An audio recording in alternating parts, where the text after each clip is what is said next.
Welcome, everyone, back to the Last Word podcast. My name is Jay. I'm Rabbit. And here we are again, another week down. We're in November. Yeah, it's crazy. We're in November. Yeah. Came before I knew it. Son of a bitch came out of nowhere. Exactly. Yeah. And then the time changed and we didn't even know it. The time change typically is not difficult for me. It's pretty normal, and I actually typically like the fall time change. But this one has been not very enjoyable for me this time. And it's always been very rough for me.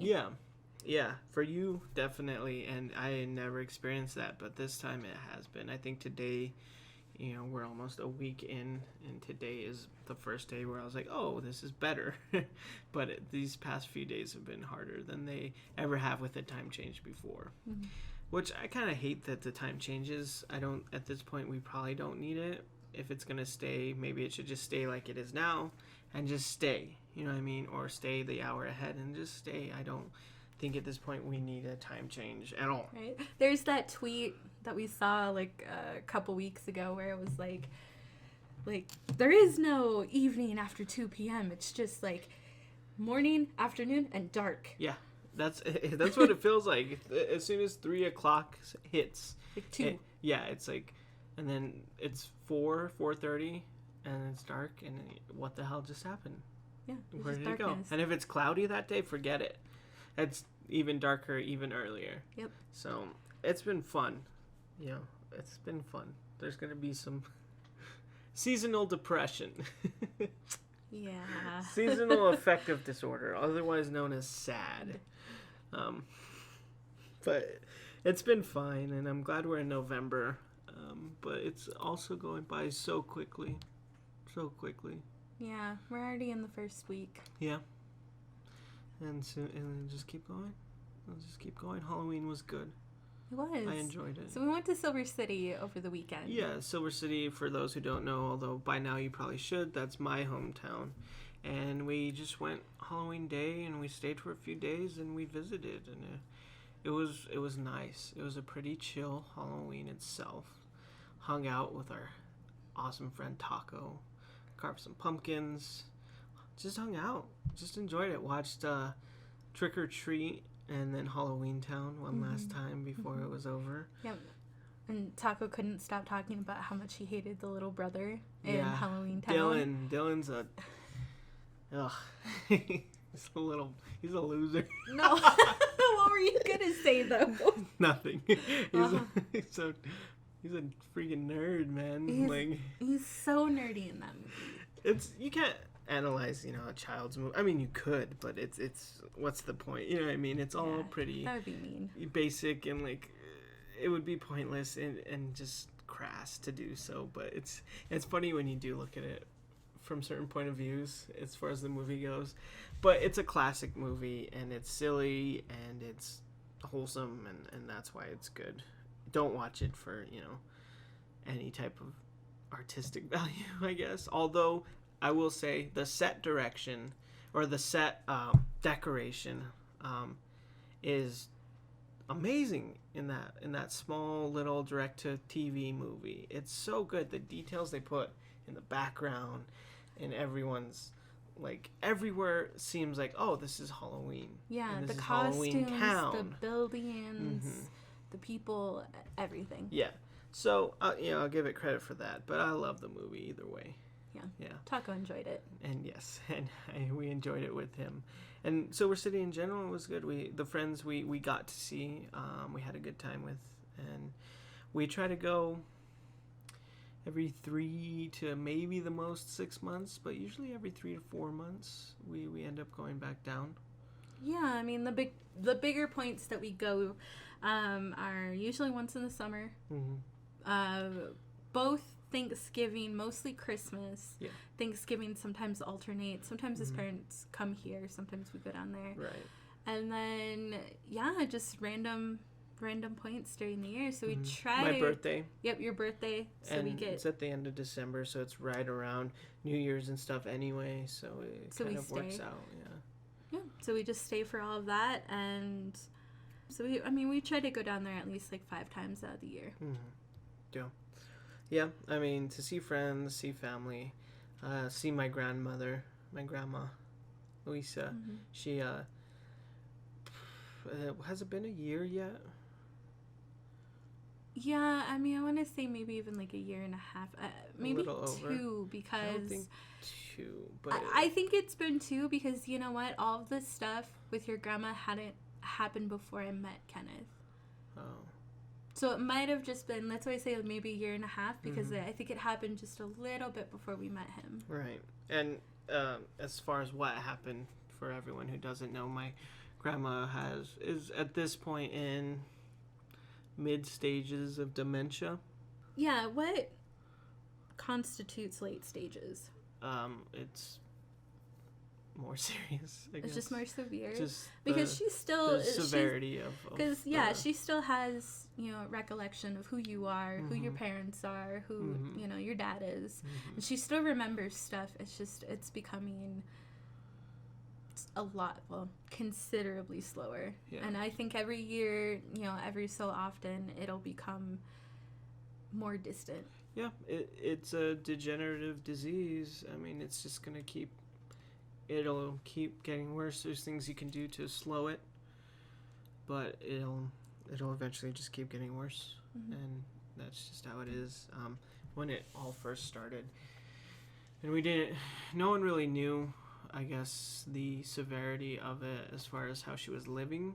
I think it was my uncle who was living with her finally said something like, we need help, like she needs way more care than I can give her, and that kind of what sparked it. It happened right when my parents were retired, so it kind of worked out in that sense because they were there to help her. But then, they got to her trailer she was living in, and it was she was hoarding things, forgetting she had things. There was things in places that shouldn't have been there. The bathroom, everything was a pretty big mess. It was so bad to the point where, if they wanted to try and rent out the trailer again or sell it, they couldn't. They would have to essentially condemn it and just put a new trailer in or something like that. And that's when we all kind of learned the severity of how she was living and the effects it was taking on her. Yeah. And because in this case she needed such constant care, they had to make the decision, I guess, to put her in a facility, a home, for elderly, but also people who just need care. Yeah. And first place she wasn't super great, and she was in there kind of in transition between that and a better place. They were just waiting on insurance stuff to go through, which is, I mean, anyone who's dealt with insurance stuff in any capacity, like, fuck insurance, you know what I mean? And the fact that healthcare and taking care of yourself isn't like a right is insane to me, and that you have to pay to be able to do that is insane. And it's a privilege, not a right. Yeah, and that's crazy. Not everyone has the right to live. Even a old woman who can't take care of herself and no one needs has the right people, to live. And more than just her family. Yeah, well, it gets to the point where no one has the right to live. If you don't make enough, you can get free insurance, hopefully, but then you have to stay within that median, or you start making too much and they'll take it away. But then you don't make enough to just pay for insurance normally, so you're in this weird limbo where you don't have insurance because you make too much, but you don't make enough to pay for it, so you're just paying out of pocket for everything. Or you make enough to have insurance, but it takes a lot out of your check, and it's bullshit. And we've dealt with insurance stuff like that before, or separate insurances for certain hospitals because certain doctors are insured in certain places, and it's a mess. Yep. It's a mess. And so they were dealing with stuff like that.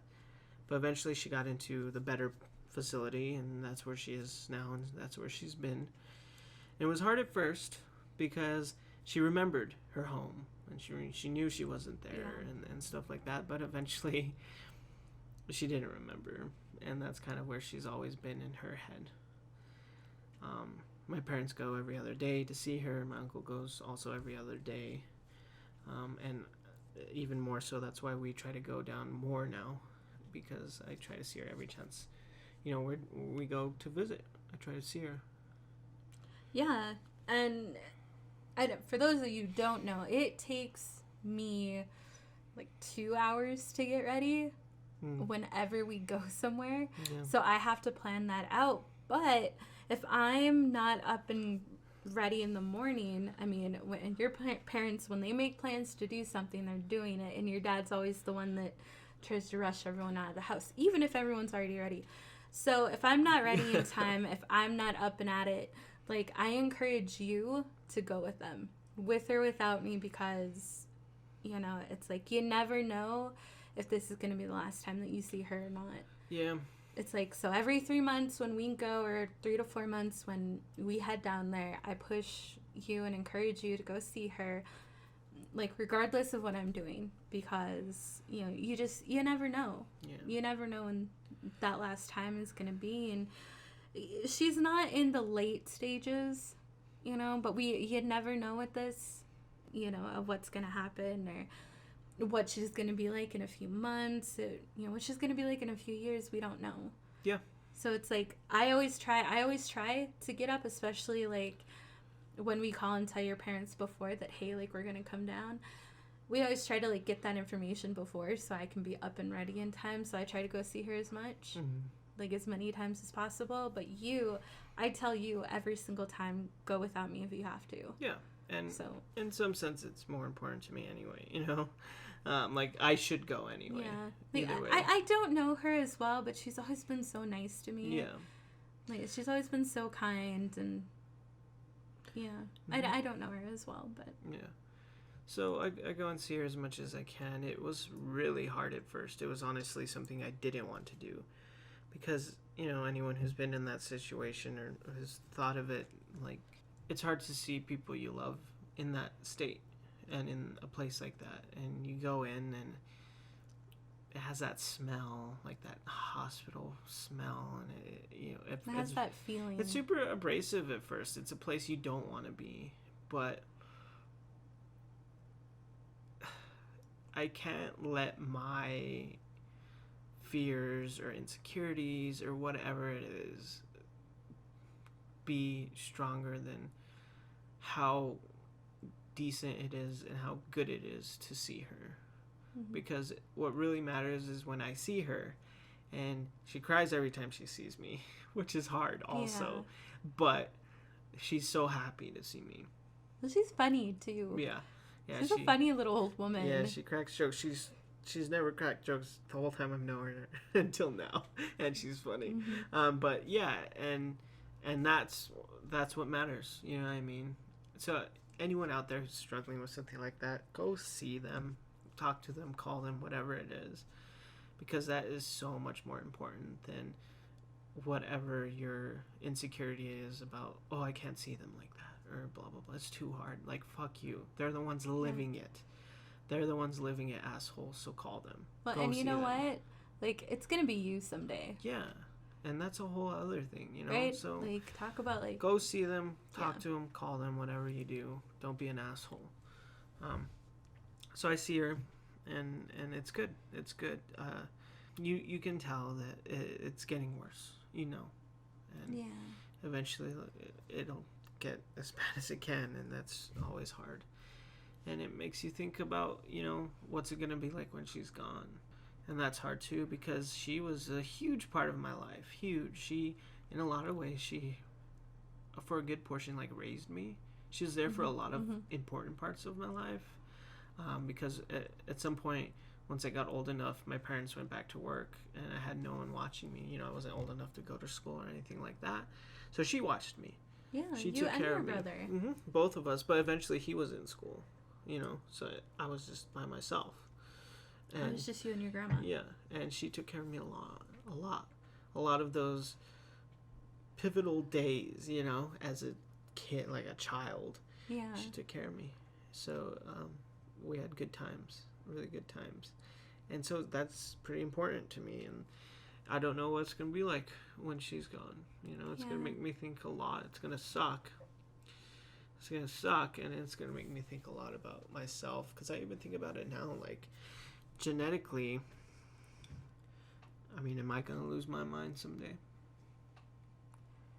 Genetically, it's possible because your dad already has, like, and I'm not saying that every forgetful person has this trait, but this started happening before I even came into the picture. Your family had already, like, started seeing little signs of it.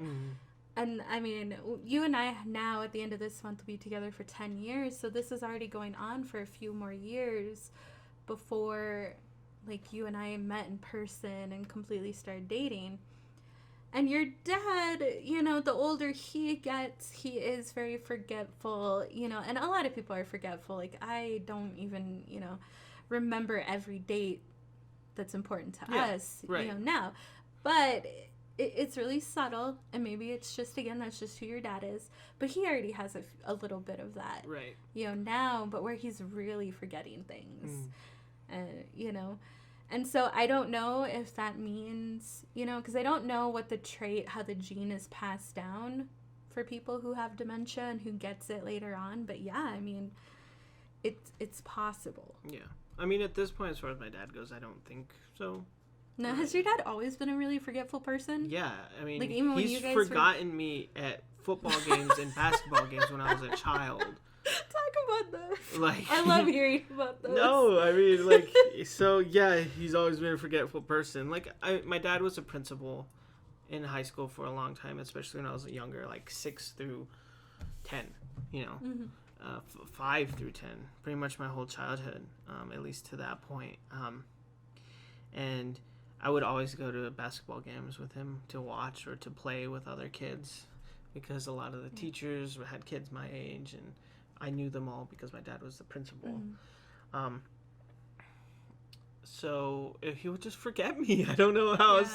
Like, there's nothing more to that. He forgot me like 4 or 5 different times at random events. Like, I would go and be done playing. Everyone would be leaving, go find my dad, and he'd be gone. He'd be gone. So one of the teachers would take me home, you know, or the assistant principal would take me home. How did your mom react to that? I don't really remember. You don't remember? No, I don't remember. I mean, I don't know their conversation between them. I don't know that. You know, I wasn't there for that, so I don't know how that went. But as far as how she reacted to me, I don't remember anything really. So, right, like, Frank, how could you forget our son? Yeah. Like, you know, he's a little boy. So he forgot me a lot. So he's always been pretty forgetful. Okay, well, if you forget your own son, right, when you're still able-bodied and pretty young. That was a long time ago. That was like 20 years ago. Or more, So, all right, so maybe your dad doesn't have the traits, but, I mean, you never know. I mean, if it's in the family, it could be possible. Yeah, it definitely could be possible. But then, of course, like I said, I think about myself, and am I going to lose my own mind? And I may, and that's really, that's troubling for me. Because I love my mind. It's where all this stuff comes from. You know, creativity. And, like, everything about me really comes from that. Like, physically, I can do a lot. And I'm strong and all that bullshit. But my mind is my most important thing to me. And my heart. And it's going to be sad when I lose it. If I lose it. Yeah. I think a lot of people, they don't want to think about that because that kind of gives them, like, what is it called? Like an existential crisis? Yeah. I mean, I've definitely had panic attacks about things like that over the years. Yeah. But I think it's important that people talk about it. And it's interesting because in some way you have to think about it. We're seldomly reminded about how our bodies are just like these fucking machines in some way, you know? But if you're lucky, and I say this sarcastically, if you're lucky, you're reminded in your life that your body is very much just like a car, you know, it's a machine, and it breaks down and it stops working. You can be young, and the feeling of your body betraying you is such it's a terrible feeling, you know, to have whatever it is, you know, a disease or just any type of condition, you know, headaches, like migraine, whatever it is, you know, stomach problems, you know, to more serious things. It's a terrible feeling to feel like your body is betraying you. And so we get these stark reminders of the fact that we're kind of just these meat puppets, you know what I mean? Maybe like some meat suits. Yeah, like this is a machine and one day it will break. And that's... Well, one day, I mean, yeah, like it'll all break down. Yeah. We don't know what happens after. And there's so much that you're not in control of in your own body. Yeah. And that's also a bummer. And that... It's a harsh reality, but in some way you have control because of that. Like, you're like, well, fuck it, then there's things I need to do, you know? Yep. And you do your best, and hopefully you get better, or you live well enough in a life to where it doesn't matter. And that's what I can hope to do. And if I lose my mind someday, I'll try everything to not lose my mind. I don't want to lose my marbles. Not yet. Well, definitely not yet, but hopefully never. But if one day it happens, I need to make sure the life I'm living is as good as can be, so that when it gets to that point, it won't matter. Yeah. I mean, it definitely makes sense, but I mean, you know that I'm always going to take care of you no matter what. Yeah, well, hopefully, if you're not dead. Oh my God, who... You think I'm going to die before you? I don't know. I'm just saying. That's why I said if. Who knows what's going to happen? Wow, I think you just threatened me. I mean, you're death. Clumsier than me. That's for sure. There's some ridiculous shit that has happened with you. So. Oh my God. Let's talk about all those stories, because we could make a whole podcast out of that. Of how many times I've hurt myself just by standing up. Yeah. Simple shit that should never happen. Walking across the room. Yeah, this simple shit that should never happen to anyone happens to you in just the weirdest ways. Ways. And so, will you be dead before me? I don't think so, but you never know. It's possible. It's possible with all of that. I get it. Yeah, so assuming that you're still here and that you haven't lost your marbles either, then you'll take care of me. But vice versa, I'll take care of you if it's the other way around. Or we'll take care of each other, but we'll both be crazy. And, you know, whatever. If that's okay, I'm okay with that too, because can you imagine our children? Yeah. Hopefully we'll have someone to take care of us. Or, here's hoping, you know, being our relationship predicament, maybe we'll have other people there too. So we Did you Did you see it? It's that, what is that Hard News article? Or Hard Times, where the polyamorous guy asked for +3 at for wedding invitation. Yeah. Well, there's that one too where it's like increasing rent causes couple to be polyamorous or whatever, turn to polyamory so they could pay the rent. So we can pay the rent. That's us. But all of that is my us. point being, we can exponentially, you know, increase our chances in having someone else there that could take care of us, you know. Yeah. So anyone, get in line. Okay, we're not making an advertisement to. Yeah, I'm gonna put out a form that you can fill out online. Okay, and this is what, like 40, 50 years down the road? Yeah, you have to be pretty dedicated, and that's gonna be in the form. So. Okay, this is weird. Anyway, so you know, someday that might happen, and it's a bummer to see it happen. Period. But I try, and we try our best, no matter what, to go see her, and that's what we should do. And well, like for me, you know, always encouraging you to go see her. I mean, that's part of my own stuff too, because for those of you, who don't know, and this is still relatively. Well, the podcast is still relatively new. My grandpa passed away on the 1st of December of last year. almost been a year. It's almost been a year, and we weren't close. We had such a good relationship when I was a child, because same thing, my parents worked all the time. And I mean, they worked all the goddamn time, and my grandparents had to take care of me. And I specifically remember, I mean, my grandpa, well, and my grandma, I remember parts of my grandma too, but I don't know, when he passed away, I had kind of an existential crisis about the whole thing the entire time. And you know, I mean, I was sad and, you know, stuff like that, but some of the biggest regrets I have about the whole thing, and I remember, like, this one time, and it's a story that I tell, it's a story that I've told, is I went to visit my mom and my family and stuff like that in Wisconsin August of last year. And you know, I don't try to mute how I dress. I mean, kind of, just so I'm not too much of a freak, but that still doesn't help anything. So, I mean, you know, it's like I still stand out pretty much. I can't hide it no matter how much changing I do, and I don't want to change.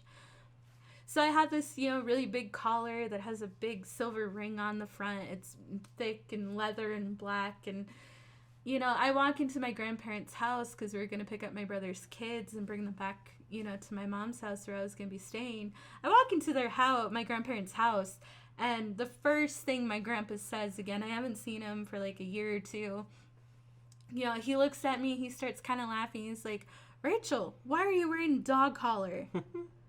And I was just like, I'm here for like not even like 5 minutes. Seriously, I've been here seconds. For like, yeah, I've literally just walked in this house. It's 10 seconds. Yeah. And he makes a comment, and I was just like, whatever, Grandpa. Like, it's jewelry. I like how it looks. Yeah. You know, and I was like, well, he's just the same old, like, bat same that he was. Old fart. Yeah, that he was before. Like, there's no changing. And we sit there, you know, we talk a little bit, talk with my grandma. I say hi to her, and, you know, we get the kids ready to go because, you know, trying to get them out the doors. Herding cats, literally. Yep. Mm-hmm. You turn on a light in a dark room and they scatter. That's cockroaches. Cats do it too. I've seen cats do it. Well, whatever. They're cat, cockroach. I mean, wow. Oh boy. No, I'm not calling my nephews and my nieces that's what cockroaches. You just did. But anyway, actually, you know what I mean. That's what you just did. So. You know what I mean.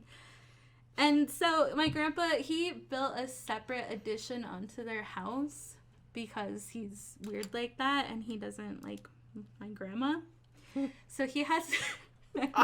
There's layers to this. So he built a separate room, which we call the office, but it was his bedroom. And he went out there. He likes to, you know, watch TV and stuff. And he called me in there. And I was just like, what does he want? This is weird. Like, he's never wanted to talk to me about anything. Yeah. And he comes in, or I go out there, because you still have to go, like, outside of the door, and you have to, like, go to the other room, so you have to, like, step out their front door and onto their porch. And I go in his room, and, you know, he's just sitting there, the kids are kind of coming in and out, and he was just like, "Rachel, come here for a second. You know, I just wanted to tell you, you know, you didn't come here to be insulted, and I'm so sorry. Like, I didn't mean that. You can wear, you know, or something like that. Like, you can do whatever you want." That's pretty surprising. Yeah. And then he gave me a hug. Like, I haven't hugged my grandpa in years. Yeah. Like, I think probably since before you and I left Wisconsin. Which has been a very long time. Yeah. What sucks about this, well, okay, and then we had another like little like thing where it was my mom's birthday, and so I went out with my mom, did a few things with her, and I came back. We all had angel food cake and like strawberries and stuff like that for her birthday, and I actually sat and just talked with my grandpa for a bit and hung out with the whole family. And really what sucks about all of this is that was the last time I saw my grandpa alive. And it's a little different with me because, you know, my family is a 4-hour plane ride away. But, you know, it's kind of the same thing. It's like, that's the last interaction I had with my grandpa. I talked to him on the phone maybe a couple of days before he passed away. But he was so sick that he couldn't talk very well. And I don't even know if he remembered that conversation before he passed away. So that's part of the reason why I encourage you to go see your grandma so much, because I didn't have that.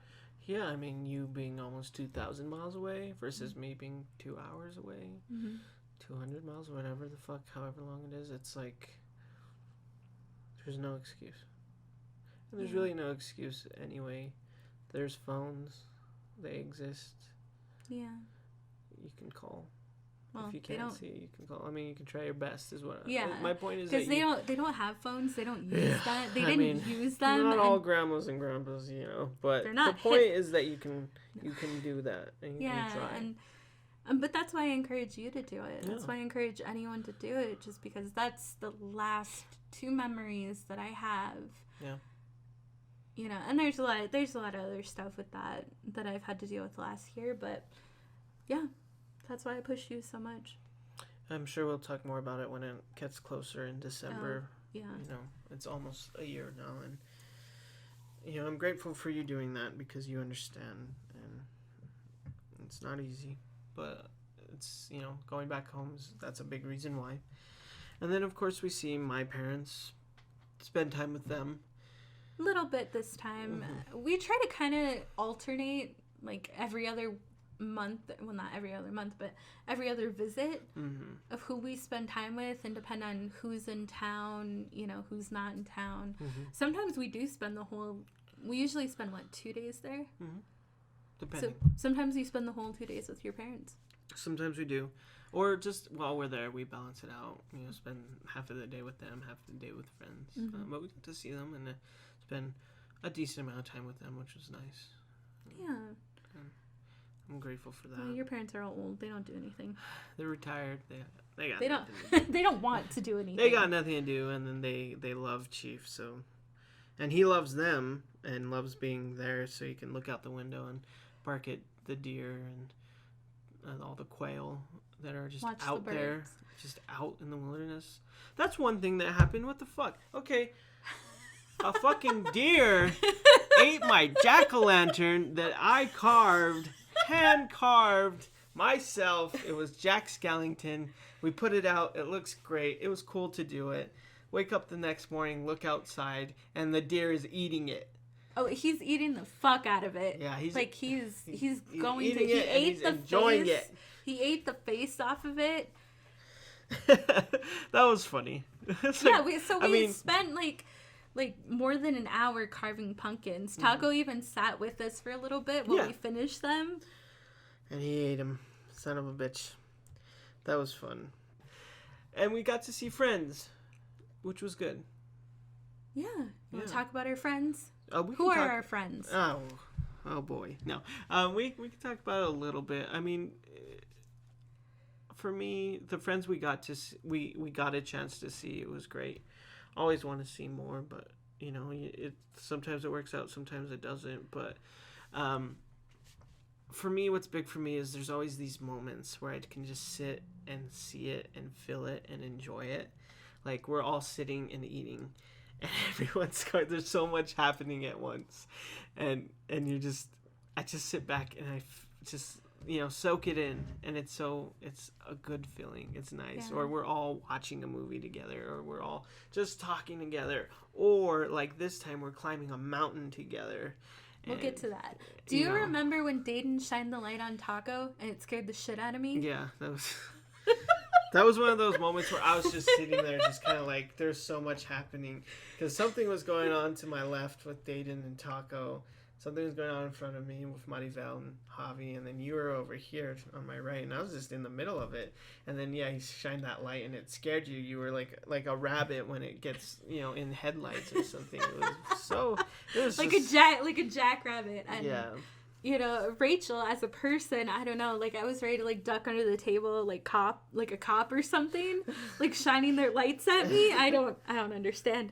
It brought something out of you, which was... I don't know why it scared me. Like, it was a light. It wasn't like a sound or anything like that. It was just a flashlight. Yeah. I'm a weird person. You are. So the friends that we saw, you have friends kind of scattered between here and Arizona. Right. And we've all been friends for so long that it's very important to keep those going, that connection and that time going, because whether they're in Arizona or they're in New Mexico, and anytime we're like there, 1 or 2 friends in California too, right? Yeah. Anytime they're there, we gotta do our best to see them. See them as and as your best mom as we always can. says you're so lucky that you have such close friends, Yeah. and that now even in your early 30s now. I'm not 30 yet. Almost, and most of your friends I'm 29. Soon, like 2 months. A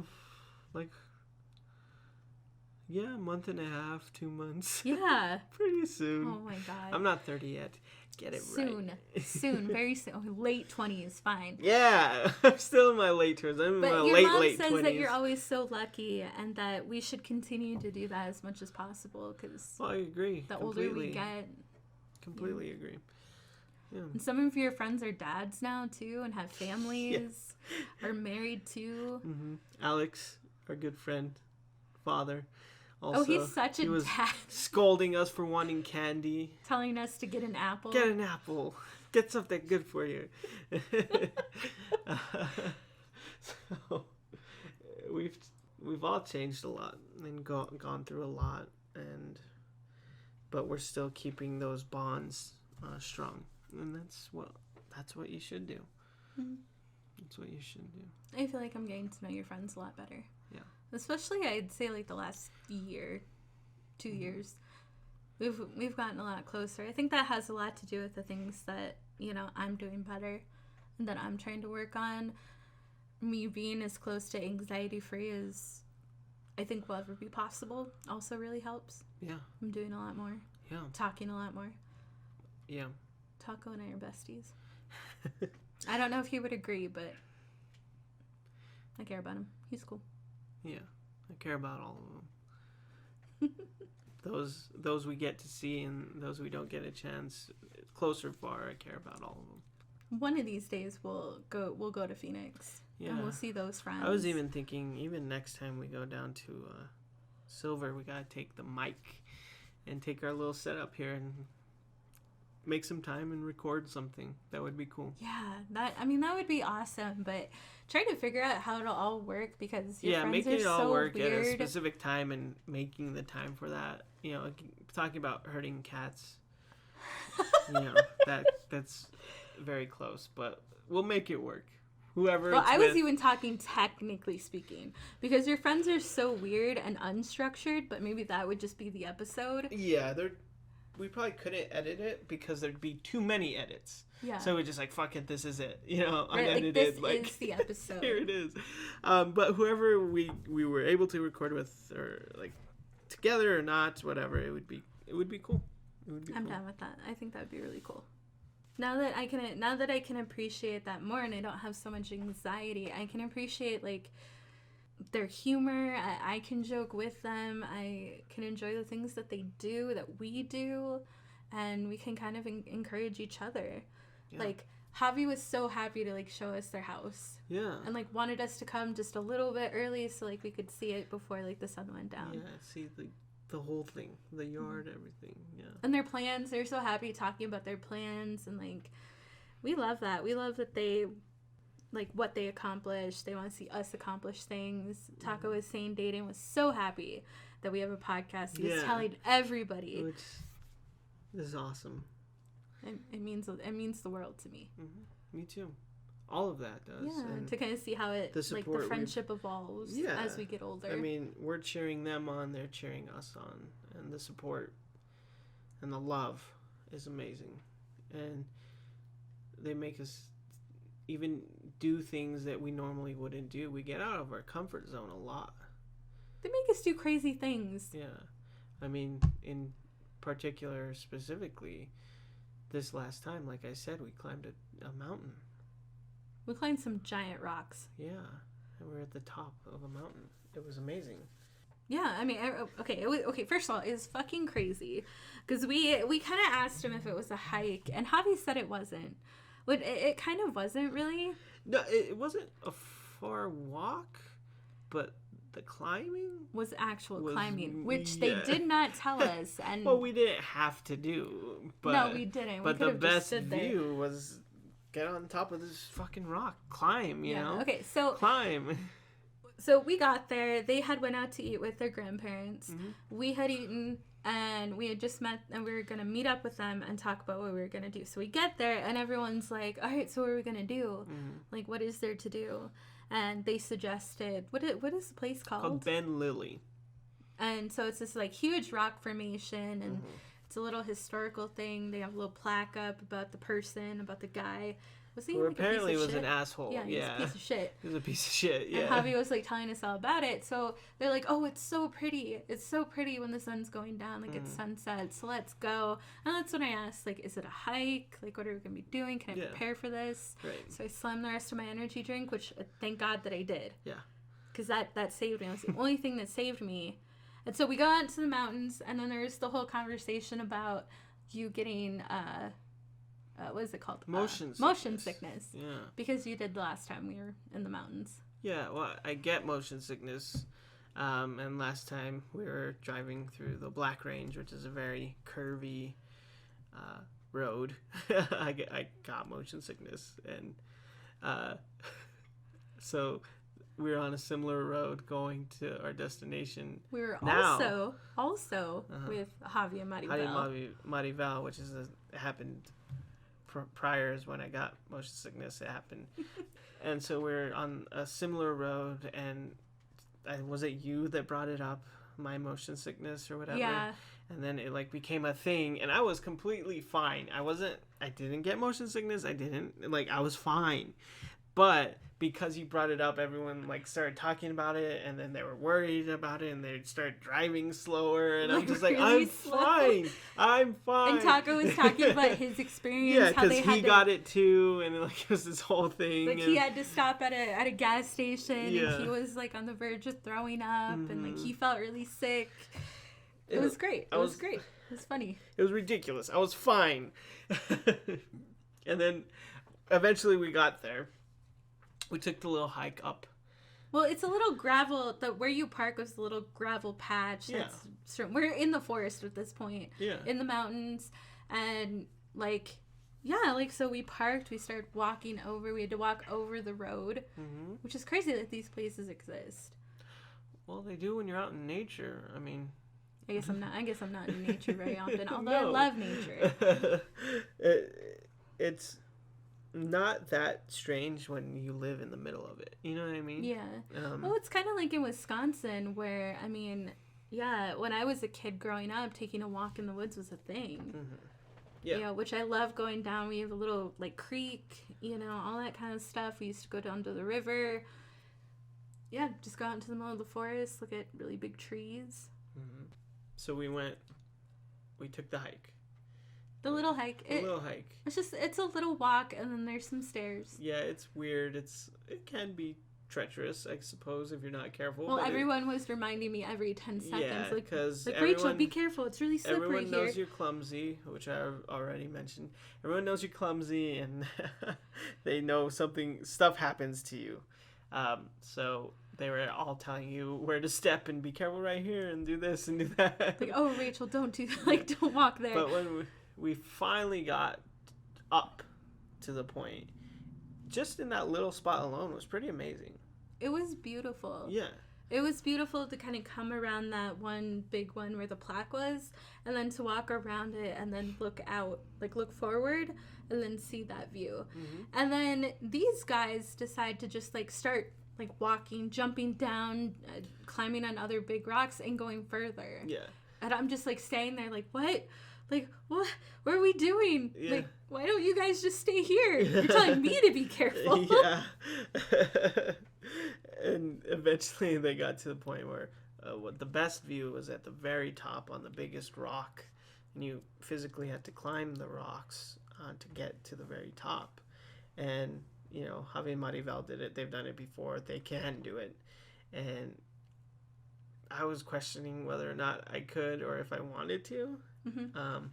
And I think you and Taco at that point were like, nope. No, I had already decided, no, I'm not doing it. Like, I'm not doing this. And Taco just not liking heights and all that whole thing. He was also like, no, I'm not going to do it. But eventually it was too tempting to not do it. And it's like, it's the best view and I'm here now. So I climbed it. I was like, fuck it, I'm going to climb it. And I did. Javi helped you. Yeah. Kind of. Or did no, he? Or I did it no, on you my did own. it yourself. Mm-hmm. He helped me and Taco. He was like, he told me where to like put my foot and where to grab and where to climb, but I did it on my own. Yeah. And so I got up there, and it was amazing up there. It was the best view, and you can see from the height we were at, you could see all the way to Arizona, which is crazy. Jesus. Yeah. But after I got up there, I guess that inspired everyone else to try. So Taco tried. Went, and this is only like the next level up because there's a bigger rock. Yeah. So Taco tried, and Javi helped him, and he got up there. Taco still deathly afraid of heights, but he got up there, and it was amazing, but it was scary. He kept saying, "Oh my God, this is amazing, but we're so fucking high up." Yeah. Well, no, okay, so like this is only like the next level up because that's the time like Javi helped me up there. And then there was, like I said, an even bigger one that everyone was jumping up on. You had already been on. And then, yeah, Taco kept hesitating. Yeah. Like, because, yeah, I mean, he's afraid of heights, and I didn't think I was going to make it up there at all. Yeah. Eventually, like, Taco got up there. Who helped him? You or? No, Javi just pulled him up. He didn't pull him up, but he helped Taco pull him. Yeah. Like, you know. And then it was your turn. Yeah. And you got up there. And I wasn't going to do it either. I saw, like, I think I had made, like, this little mental note that, like, you know what, if Taco does it, if he does it, because I was kind of hoping inside that he wasn't going to do it, like, I'm going to do it. I'm at least going to try. Right. And he did, little bastard. And so then, in my head, I had to do it. But I had to try, and I had to really try to get up there. And, I mean, it was scary. Like, to try, it was scary to get up there, but I did. But I fucking did it. Yeah. And yeah, you guys just helped show me where to put my hands, where to put my feet, and I didn't need help. Yeah. Like, I just did it. Yeah. You did it. And so we all got up there all together. Yeah. We were at the highest point, and to share that moment with people, especially people you love and care for, is amazing. It was so nice. It was another level of life, you know? And like I said, the view itself was amazing. You could see all the way to Arizona. And the just everything about it. The sun was setting, all the trees, the valleys, the mountains. We were on top of the world, you know? Yeah, we decided to stay there for like 10 minutes to watch the sun go down. Watch the sunset and enjoy that moment. And to be sharing it with people you love and care for was even higher of a moment. And it put a lot of things for me into perspective. I don't know what it was. Like I said in our posts, you know, climb a mountain, gain perspective. And it did, you know. Yeah, like there was nothing but mountains and trees. You couldn't see anything else. There's a lot you let go of. There's a lot that doesn't matter. And that connection between like a human being and nature, but as a human being and just in something bigger than themselves, is like, if you let it, it can be pretty eye-opening and uplifting, I suppose. Yeah, that makes a lot of sense. And I said it was kind of cheesy, because I was like, this is kind of a spiritual experience, because we were sitting there for like just 5 minutes. I think someone had put on some music, and we were just sitting there, and none of us were talking. It was kind of a spiritual experience. Yeah. Like, at least for me. Like, well, I think a little bit for everyone, but there was so much thoughts. And for a second, even if and maybe this won't make sense for most people, maybe it will, I think we were all kind of thinking the same thing. For just like a second, even if all of our thoughts were different. And maybe that sounds crazy, maybe that's totally weird, and I'm really showing my weirdness, but you know, it's kind of like that whole thing where like hearts beat as one, that kind of stuff. Yeah. Not that far. I'm not. No, I get it though. I get it. Like, as cheesy as it sounds, I get it. Yeah. Yeah. And it was amazing, and the fact that I did this at all. Yeah. You know, we were eating before we even hung out. You and I were eating together, and we were talking about having experiences and doing things we normally wouldn't, and getting out of comfort zones and stuff like that, you know, comparing ourselves to other people or even our past selves, and just being like, fuck that, I don't want to just sit there type of thing, you know. And then that an hour later we're on top of a mountain, you know. Right. And if you guys don't know, because right now it's mostly our friends listening to us, so they know this about us already, or about me. I am, first of all, a plus size, like, full face of makeup, like, hair has to be done every single, like, time I go out, like, goth girl. Mm-hmm. Like, I am always dressed up, even if it's, like... Dressed to kill. No, but, you know, like, I wear the platform shoes, like, I wear the boots. Like, dressed to impress. Oh, my God. Dressed to depress. Anyway, so climbing a mountain, or, you know, going out into the middle of the forest, you would think that this is something that she would never do, because most of the time it's not. Yeah. Yeah, and being plus size, like, I don't do vigorous activity, at least not mountain climbing. So the fact that I did it at all, I'm ridiculously proud of myself. Yeah. I'm proud of all of us, but yeah, especially. I'm proud of Taco that he did it, even if he was afraid of terrified. Heights. Yeah, I'm just proud of all of us, and I'm glad we did, and I'm glad we got to share that experience together. Yeah, and I'm also going to start a series called "Goth Girl Does Unconventional Things," and I'm going to document it. We're either going to work on the name, but. That's a good name. Oh my God! But you know, that's a running title, working title right now. But we're gonna document the experiences, and we're gonna put it out there. Just doing things that typically you wouldn't do. Maybe go fishing. Or a goth girl, quote unquote, wouldn't do. Yeah. Go fishing, camping, maybe. Hunting. No, I don't want to go hunting. But yeah, and that's kind of a joke, but maybe that could actually turn into something. Yeah. You know, we'll kind of see what happens. But I'm also proud of myself because I didn't get hurt at all, besides like the normal like scrapes and stuff. Yeah. From actually trying to, you know, having to get on the rocks. Right. But I did slip coming back, but finally, like, because we all got down safely. We walked down the trail safely. Down the stairs, down the path. Taco did hit me with a branch in the ear. Like, because he was walking ahead of me. And we get back to the little gravel patch where we had parked. And right before I got to the car, like, I slipped. On gravel. Walking back to the car. Parking lot. In the parking lot. Like, we're not even on the rocks anymore. Like, we're already across the road. Buddy Bell sees it. Yeah. You climbed rocks, you're on top of a fucking mountain, and you slip in the gravel. You slip on the gravel. Of course. Yep. That's me, though. I don't know. I feel like the point of all of it was just getting out of your comfort zone. You know, doing things you wouldn't normally do. If you're uncomfortable, it's a good thing. Probably. Yeah. You know, well, I mean, there's certain things that you're uncomfortable with that's okay. You know. That's okay. You don't have to do it. But just in general, if you wouldn't do it, you should do it. Yeah. I wouldn't have had this experience. I wouldn't have had this time with friends. Yeah. And that means a lot. It means a lot. That means everything to me. I'm glad. And some experiences we had, which were, I guess, lighter experiences. Normal stuff. Just normal stuff. We all sat and watched some movies together. And that was nice, too. But I guess to talk about the movies we saw, because I do want to touch on that, because they were pretty interesting. Not going to try and do any spoilers, but it might happen. So just whoever's listening, be prepared for that. Spoiler alert right here. We're going to talk about two movies.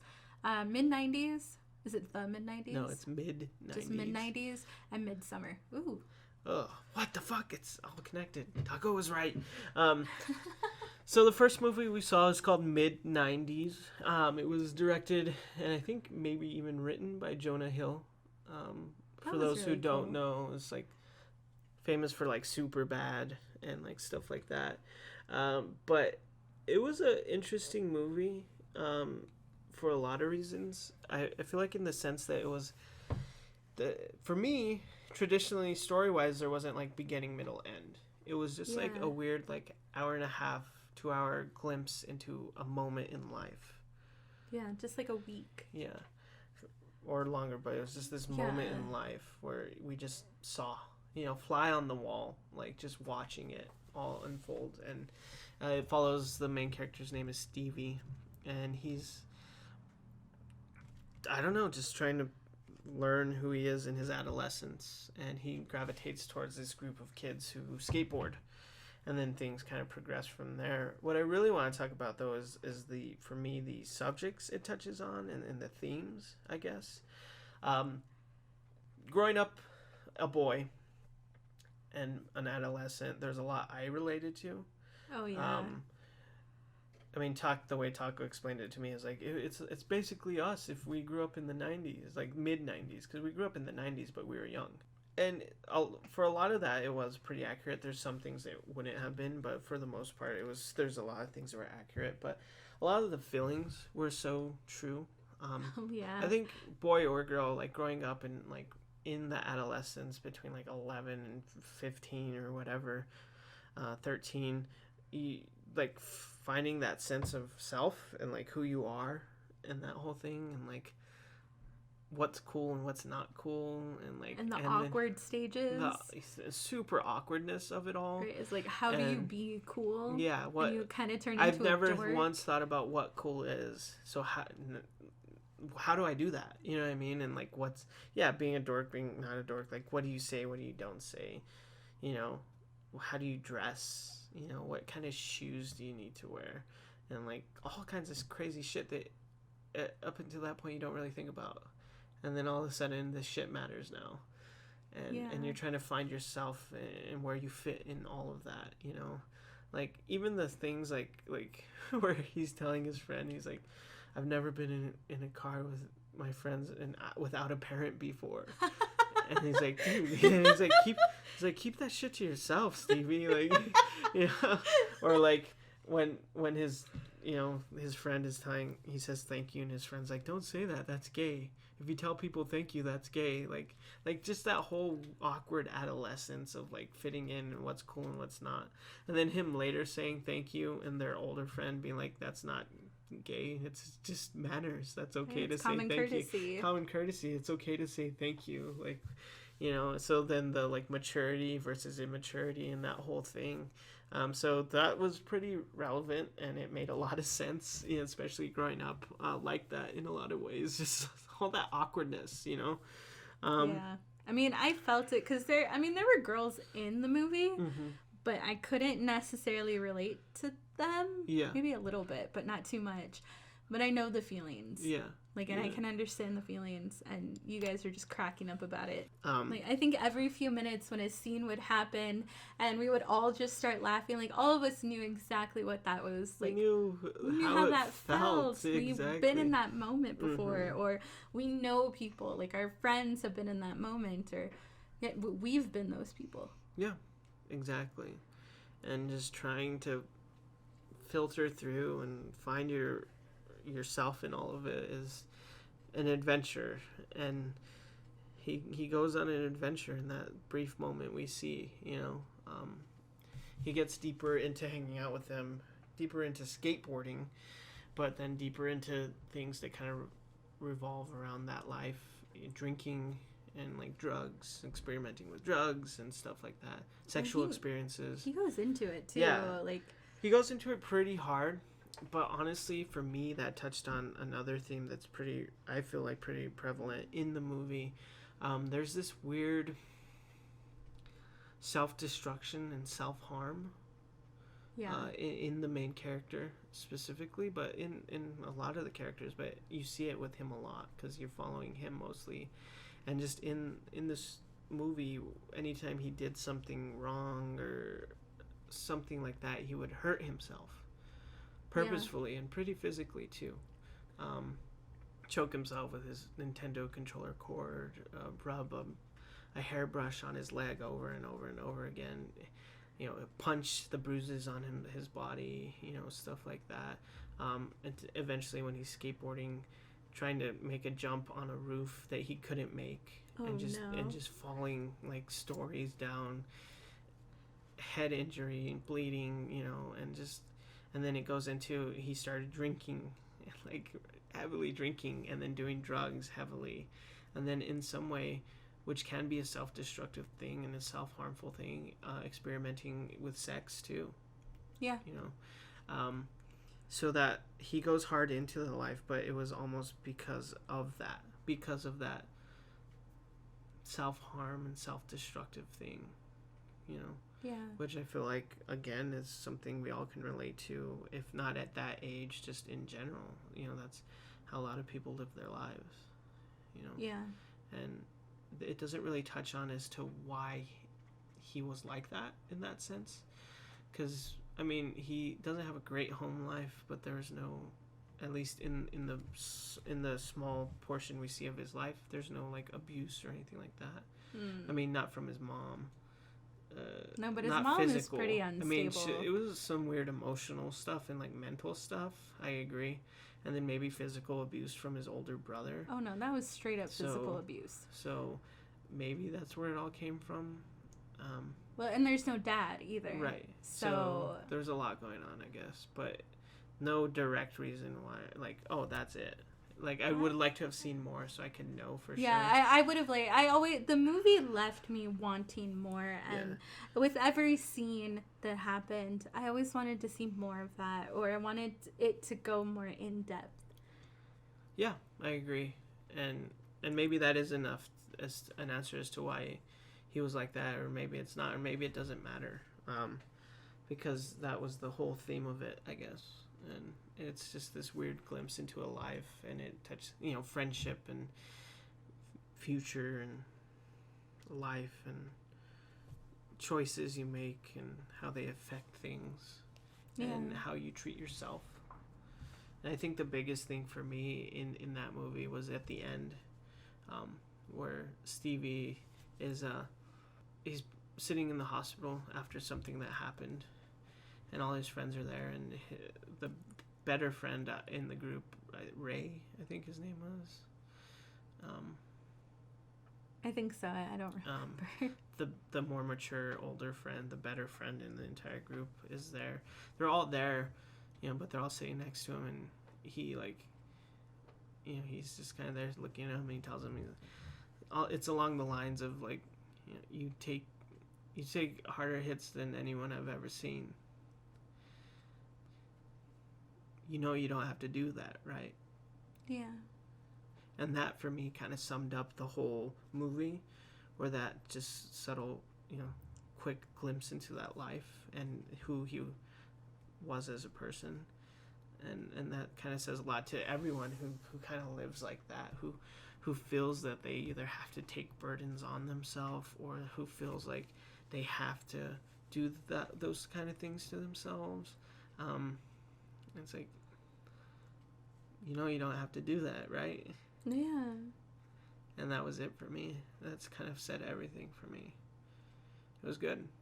It was a good movie. I enjoyed it. Mm-hmm. And I have this weird thing with movies, and people think I'm crazy whenever we tell them this. So when I see a new movie, any new movie, when I play a new video game, watch a new TV series, whatever it is, when I read a new book, I have to read like a synopsis. Yeah, she basically spoils it for herself. No, and that's the thing, is I don't see it as spoiling it for myself. So I was reading about the self-harm part before you said something. Mm-hmm. And then the guys were mentioning it. They're like, why does he keep doing that? And you were the one who picked up on it. Yeah. And I was just like, oh my God, that's exactly what he's doing. How do you know that? And yeah, and I had read about it. I know I have this really weird habit, and I don't tell anybody else, but if you ever see me on my phone while I'm watching a movie, that's what I'm doing. I'm looking it up. Reading it. Yeah, it's true. And it doesn't spoil it for me. It makes me more excited to read about it, to see the ending, or how it all comes together. So I don't spoil anything for myself.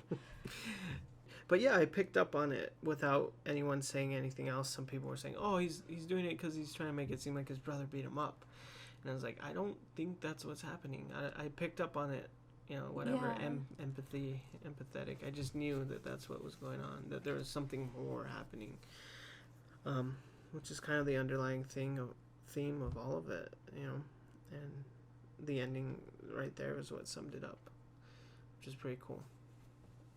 Yeah, so. I liked it a lot, and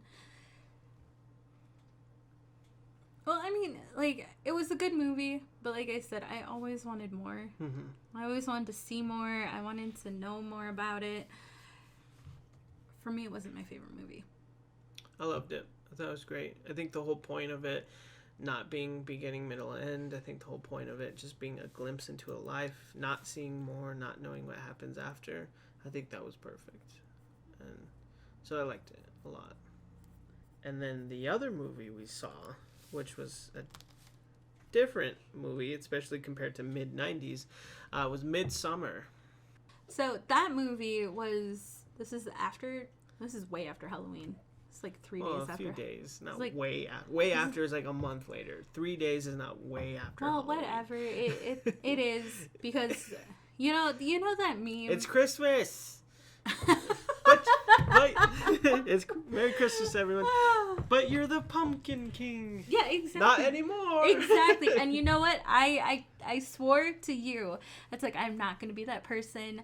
Like, Christmas is not until the day after Thanksgiving. Yeah. Like, I didn't care. I was like, fuck it. Yeah. I'm going to be that person. And I was just like, nope. Like, I am the Pumpkin Queen up until Thanksgiving. Day after Thanksgiving. In fact, on Thanksgiving night, sure. Like, Christmas Queen all the way. But we went to bed on Halloween. Yeah. I woke up November 1st. And I whispered to you, and I'm like, that meme? The Christmas meme? Yeah. Well, I mean, we talked about it the night before, and the night before I was ready. Yeah. Like, I was that meme. I was Jack, and I talked about this, but I was Jack, breaking the picture of himself. I'm like, fuck it. Not anymore.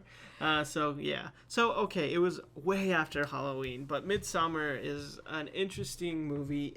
I honestly, after seeing it, I wouldn't call it a horror movie, because it wasn't really that spooky, and there was, like, weird small horror themes, but I don't think it was a horror movie. It's under drama and thriller. Okay, that makes more sense. I would say almost straight drama. Thriller. It was a thriller. Because there are some moments. Okay, so the movie, kind of follows a couple. From what it says online and from movie experts, is they're going through a breakup, or they're going to go through a breakup. Mm-hmm. They're a couple that's not doing so good. Right. And he's kind of an asshole. The friends are kind of dicks. Yeah.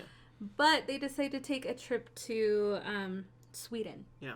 To immerse themselves in the culture, and then do Midsummer Festival. Midsummer Festival.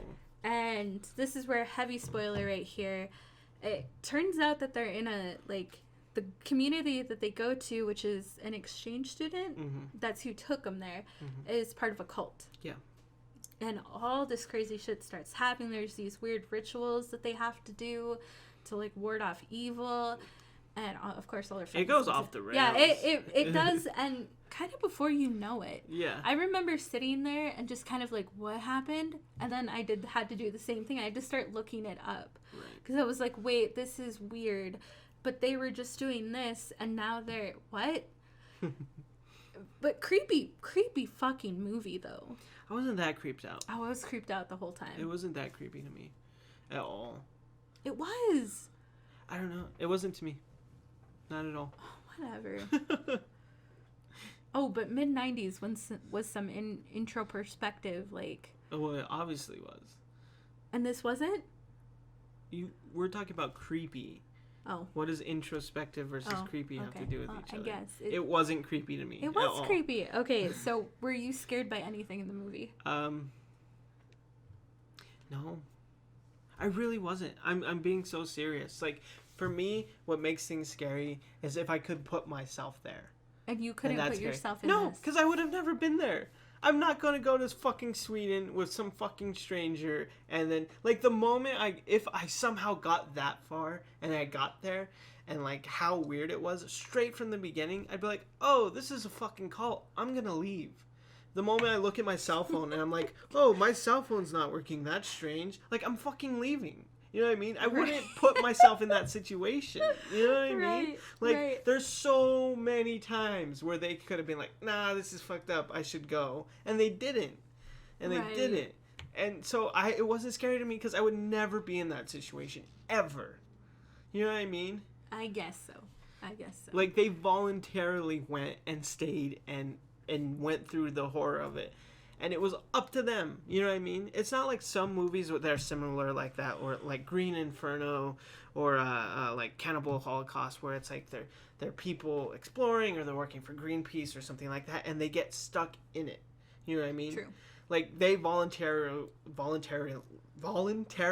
were like, okay, yeah, let's go to this strange place with these people we've never been. Let's go to this weird place and let's stay. Oh, our friends are disappearing? That's not weird. I'm going to keep staying here. You know what I mean? Yeah. Like, so it wasn't, there was not a moment that creeped me out or that scared me or that was horror to me because I couldn't put myself there. I was watching that and I was like, I don't care. Like, you all deserve it. You're all fucking dumb. On top of the fact that, like, a lot of the characters, any of the main characters, are really hard to like for me. Like, and I feel like that's on purpose. Like, they're all very self-involved, or like there's just each one of them has something that you don't like. You know what I mean? Yeah. And so I can't even put myself in that because I'm looking at these main characters and I'm like, I don't care. You guys are all assholes. You know what I mean? And so it wasn't for me. It wasn't in that at all. And for me, it was terrifying for me.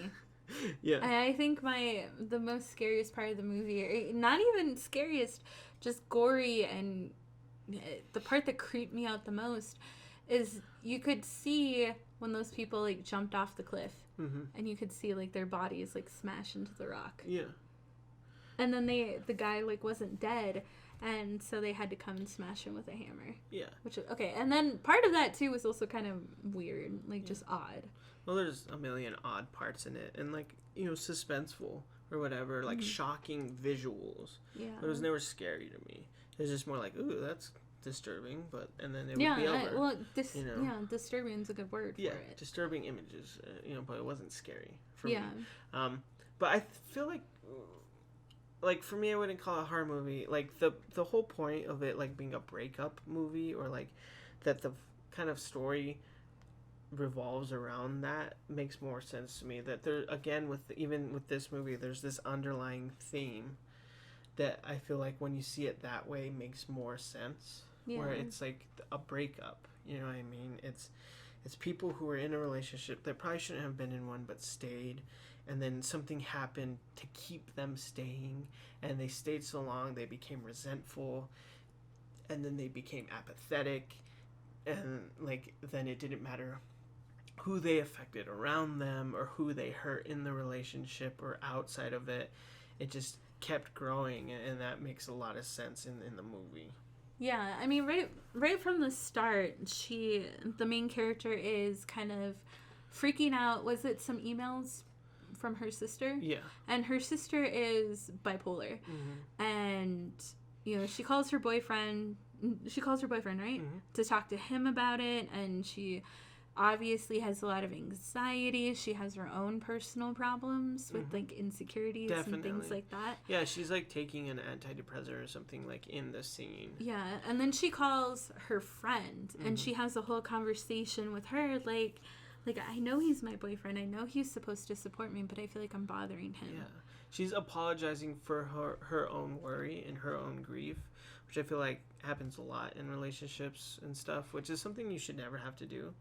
Like that's what that person is there for. And to, like, apologizing for feeling bad or for feeling worried. Yeah. And immediately, of course, because of everything that I've been through the last few months, I felt that shit. Yeah.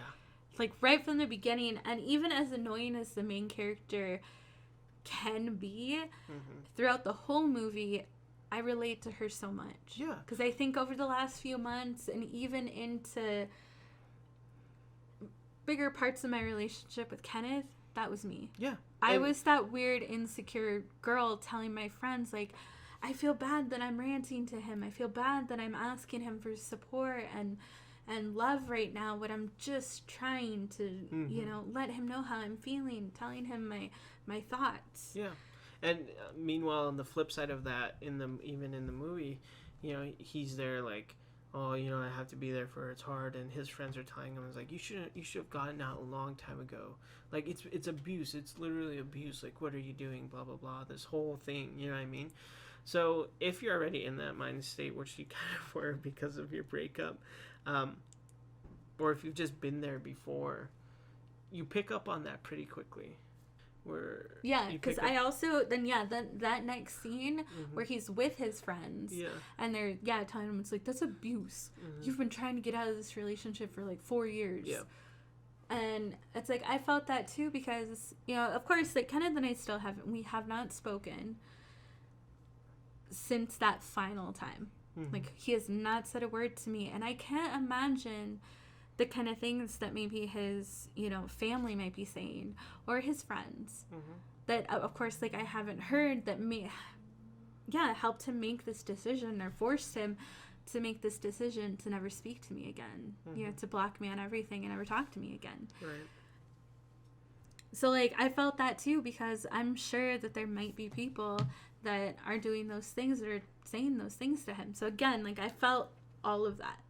Like, all of that, like, the whole time. Yep. Like, throughout the whole movie. Kind of pissed me off in a sense, too, because I was like, oh, yeah. It's like, been there, fucking done that. Yeah. And, you know, things progress from there. They, you know, something tragic happens and they stay together when they shouldn't, and they keep staying together. And then eventually they go to this weird place and all kinds of shit happens, you know? Yeah. But when you think about it as a relationship, and like if people were feelings and, like, you know, in those themes, the whole, like, everything that happens, like, and it, you know, it literally ending in like flames, you know, it's like a metaphor in a sense for a relationship in general that's along that path. You know what I mean? Yeah. Where once resent starts happening, and then it just keeps getting worse and worse, and all these horrific things you see in the movie are like horrific things that happen in a relationship, in a sense. Like, when it's bad enough and the breakup is ugly enough, like, it feels like your world is ending and it's up in flames, and there's people, you're losing friends, you know, in this case your friends are being murdered, but in any other case you're losing friends, you know, and you're losing people, and you're losing yourself, and you're finding yourself, and you're finding other people, and, like, who's there for you, really there for you, who's not. Like, how are you going to be there for yourself? And this, I feel like this happens a lot with the main character, where she's like losing friends and then, like, changing herself, and then finding this community around her that supports her and, like, literally makes her like a queen, you know what I mean? Like the May Queen or whatever. So that's really metaphorical. Yeah. Like, all of it. Like, yeah, it happens, and it happens in a breakup, you know, especially the big ones. You lose something, and you lose yourself, and you lose friends, and then you gain something, and you understand who you are, and then you also find support, and it's just all this stuff. And at the end of it, and it never, you know, at the end of it, spoilers, I'm sorry, but at the end of it, you know, she has to choose, you know, like, for them, they're like, who gets the gift of being sacrificed, you know, with all the other sacrifices, and she gets to choose, because she's the May Queen. She gets to choose. And it never shows her physically saying, I choose this person, but at the end of it, it's him. It's the ex-boyfriend. And and you never see it, but in the end of it, he's chosen, and he's taken, and he's sacrificed. And so in some way, there's a weird self-empowering thing about that too, which I guess happens in breakups, where there's a point where you see this person and you are who you are now, and not literally, of course, well, maybe sometimes literally, but I hope not literally. I mean, if you're a stable person. If you're a stable person, not literally, but you burn that, you know what I mean? You cleanse that. You get rid of that in some way, you know what I mean? Yeah. It's purged. Especially if it's a bad enough breakup, like in the movie, he, as a person, he was a terrible person. Yeah, he was an asshole. Arrogant and just self-absorbed, and he was just everything bad about a person. That's who he was. He just didn't care. Just apathetic, 100%, yep. Completely through. So if he was a person, he's just the worst person. But if he was metaphorically, if he was a feeling, he was apathy. Which happens in a relationship, especially once there's resentment. If it goes on long enough, there's a point where, like, the person you're with or you're breaking up with, it can get to the point where they just don't care. Yeah. It's just straight apathy. They don't care. And that's what it was. So, especially if the person you're breaking up with gets to that point, then you do. You burn that shit to the ground. You're done with it. You let it go. You leave it alone, or you cleanse it. You know what I mean? Yeah. Yeah. I definitely, I understand that, and I understand that from the past a lot. Mm-hmm. And I know, like, I'm a much different person. Not everyone, of course, thinks the way that I do, and that's okay. And maybe at some point, because I heal more and more every week. Yeah. I get further and further every week, and, maybe at some point that'll kind of be my metaphor, mm-hmm. For the breakup. But I think Kenneth, for him, and again, like, I don't know. I haven't spoken to him. I don't know how he feels. I think that's how he felt about it. Because he became very apathetic in the end. Yeah. And we documented that. We've already talked about it. Mm-hmm. To a point where he even, I think in a little bit, like, hated me. Yeah. And, I think he metaphorically had already burned me in his mind. Mm-hmm. And everything to do with it. Now, I don't think he physically burned anything, but God knows. You never know. With him. But again, like, I related to that so much that, again, it kind of made me mad. It's like, did they know somehow? Right. Well, and the director did mention, like, when we were watching videos later about it, because this movie was so strange, we had to kind of, like, look it up and, mm-hmm. Figure out what the hell happened. He was going through a breakup, like, when he wrote it or something. Or, yeah. Yeah, I think he's actually quoted in saying it's a breakup movie. But to go back to that point about it burning, I mean, sometimes it's not voluntary either. You know what I mean? Like, which I think says a lot, because in the ending of that, while all that stuff is burning and he's inside it, she's, like, crying and, like, freaking out and, like... At first. And everyone else is too, and it's very weird because they're all, like, imitating her emotions and stuff. It's so strange, but so it can be involuntary too. Like, this thing that I've built or that I've dedicated part of my life to is burning in front of me. And I'm losing someone.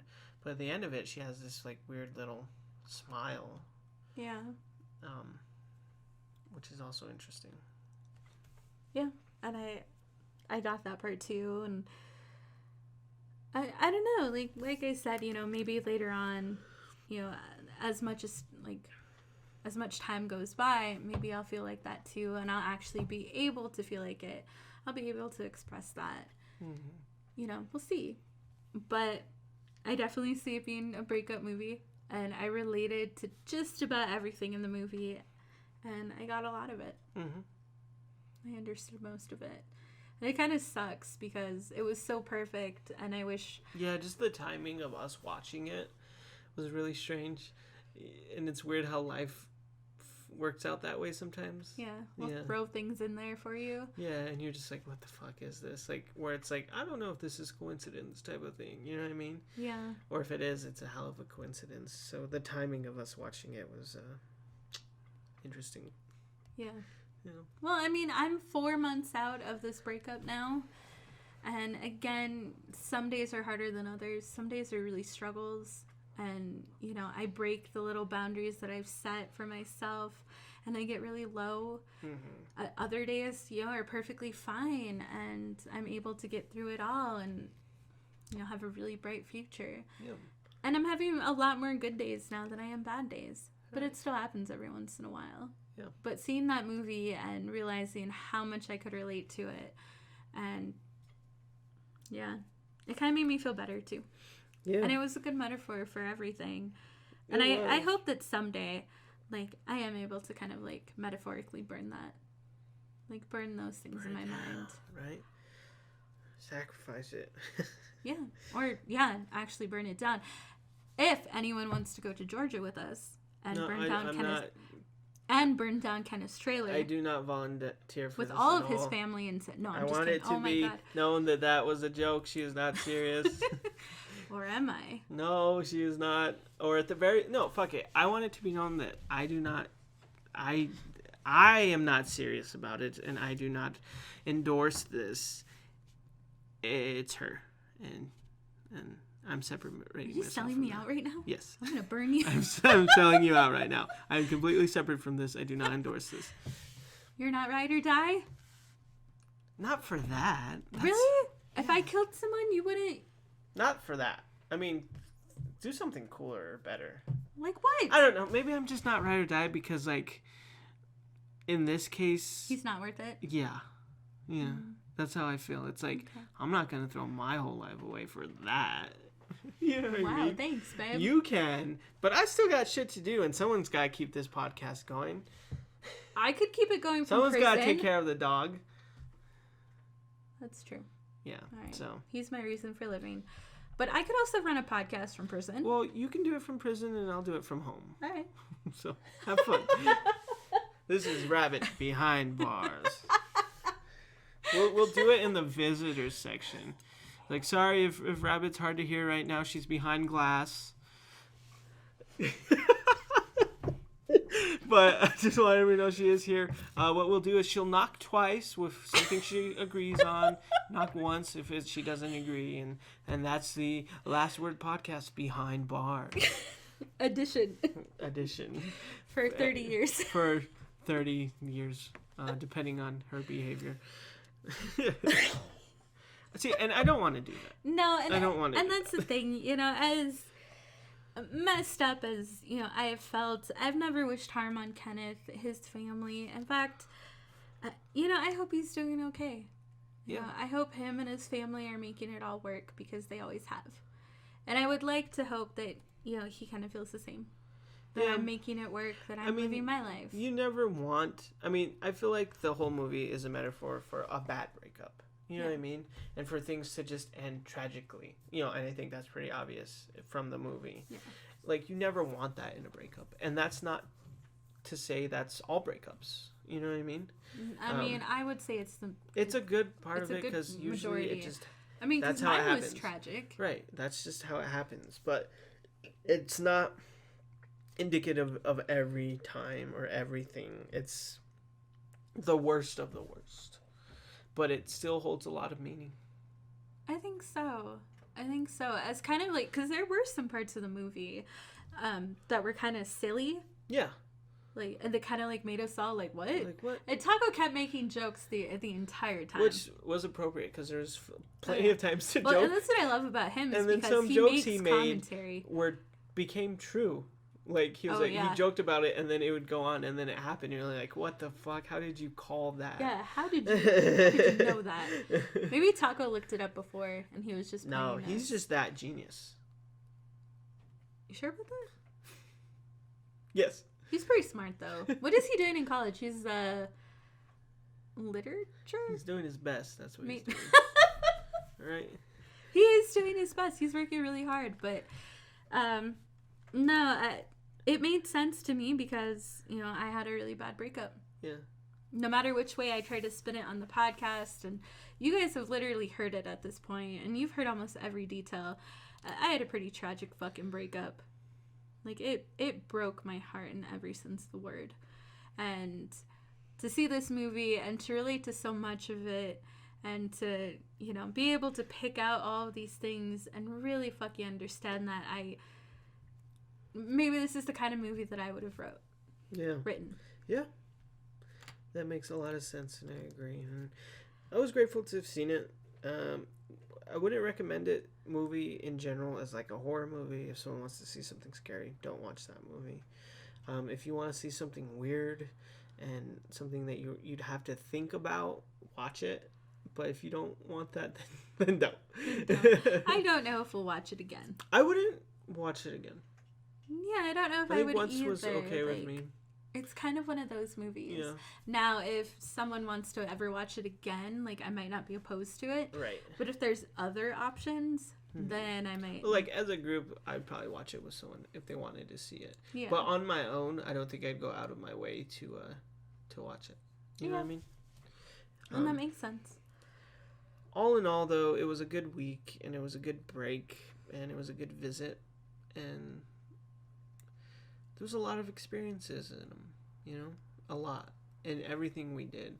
Things that we could take away from. And I think that's important for anything you do. You should always try and take something from whatever you're doing, you know? Yeah. And even more so with this. And I was just grateful to make it through October and be here in November. Yep, another month down. Another month down. In a couple of weeks. Another week like down. 3 will be Thanksgiving. Mm-hmm. Which I don't know how that's going to... I don't know what that's going to do for the podcast. I mean, we're going to record as much as we can. We may at some point take a break in between with all the holidays and stuff. Yeah, we definitely might take a break over the holidays. Yeah, but, you know, the week of Thanksgiving, there may not be a podcast. The week of Christmas, there might not be one. Depending on if we're able to record, you know, and get things edited. But with that being said, please, everyone, remember to follow us on Instagram. Mostly Instagram is where we're most active. But... And that's just at the Last Word Podcast or Last Word LLC, Twitter also, and Facebook, and just keep up to date with us, and we'll keep you up to date, and we'll keep in touch. We'll let you know what we're doing and where we're gonna be. Mm-hmm. But we still have a few weeks where we're gonna just keep doing our thing. Yeah, and talking about what we are. I'm lucky to be in this weird limbo of November where it's like something just happened and then something's coming up, but we're just kind of in between right now. Yeah. I'm trying to enjoy it. Fall, you know, the weather. It's starting to get cooler. All that stuff. Yeah. It was so cold when we went to Silver City. Yeah, it was great. That's my kind of weather. I need that. Makes my heart happy. I wish we had that here all the time. Yeah. Not just at night. But with all that being said, thank you, everyone, for listening to this. I hope you got something from it. I don't know what. I don't know what, but I hope it was something. At the very least, I hope you're entertained. Some of you guys, are entertained by this. You've told us. Which we're very grateful for. So thank you for listening. We love you. I love you all very much. And please take care of yourselves. Please take care of each other. And we'll see you next time. Later.